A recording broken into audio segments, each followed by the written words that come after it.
It has come to the point that everybody is seeking for self validation. And they said this to me, they said that to me. If I didn't talk, it will look as if I did it. If I didn't talk, it will look as if I did. Brother, sister, whether you defend yourself or not, your enemies have made the decisions of what they want to hear about you.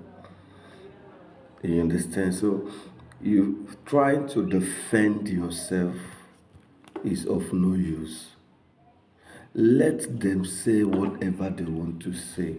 And as it takes, let them also believe whatever they want to believe about yourself. All I want us to understand is the only answer to people who speak against you is your result. Whatever they said you do, let it be that you did it. Whatever they said you do, whoever they called your name to be, let it be so. Leave them. Face your business, whatever it is you're doing, get result out of it. By the time your result begin to speak, the mouth that spoke against you will sing your praise. By the time your results begin to speak, people that were once your enemies will become your friend. By the time your results begin to speak, people that have slandered you and called you all manner of names would want to get associated to you.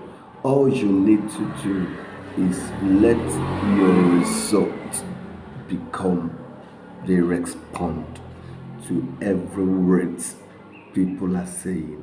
You know why? Because no matter how you try to fight it, no matter how you try to prove your innocence, no matter how you plan and keep planning to stand to defend yourself, they wouldn't care. They've said the things that they said, slandered you and carried the slander to so many ears that cares to hear. And every one of them have teamed up against you. No matter who you talk to, it doesn't matter. They will not listen. And they wouldn't even give you second chance as in to hear your own side of the story. So why fighting your head over an already concluded issue in the camp of your enemies? Let it be. But only vindication you need should be your result. The moment they slander you, get quiet. One of the worst things the devil will never, or the enemy will never allow you to do is that when they are slandering you, you are not replying back. When they are speaking bad things that are heartbreaking, you're happy. You laugh. You walk the streets as if nothing is happening, as if it weren't you they were referring to. After a time, they will get exhausted. After a time, they will drop it. After a time, they will start asking questions. Of all the things they did, he never replied. Of all the things we did, he has never replied. What actually was his mind? What was going on his mind? We intended to know his mind, but no. Instead of him to speak back to us so that we can know what was going on in his mind, he kept us quiet. This guy is beyond what we think he is. And at this point, they became afraid of you.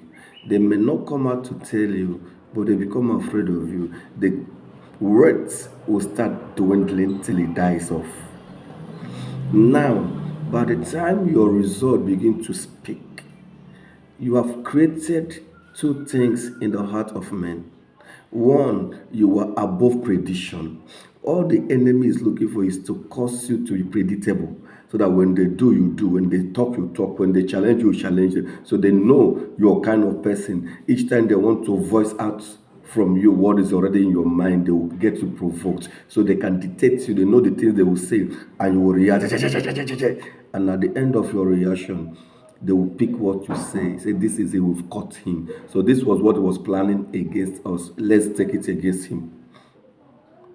So when you were angered, you said things you already planned in your mind unknown. But when you keep quiet, the enemy becomes confused.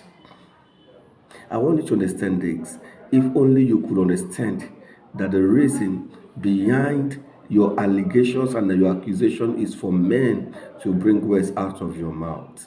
If you understand this and learn the secrecy of silence, you will win every battle of life.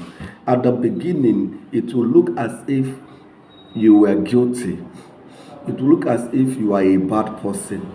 It will look as if of all you claimed that you are not living up to it. People will call you a prostitute. Maybe you're a Christian. They will call you a fake Christian, a fake preacher, a fake this, because for people to easily call people fake, it's in the mindset, in fact, it's in the blood DNA of every African. They always call people fake. Even the original are also called fake. But when you fight to defend yourself, maybe because they call you fake, you end up being the fake. There's this adage that we have in our part where it was said that when an individual is called a prostitute and she goes about fighting because they called her a prostitute, it proves that she is one. It's an adage. Meaning to say, if you're fighting to justify yourself for what bad things people had said about you, it simply means you do those things.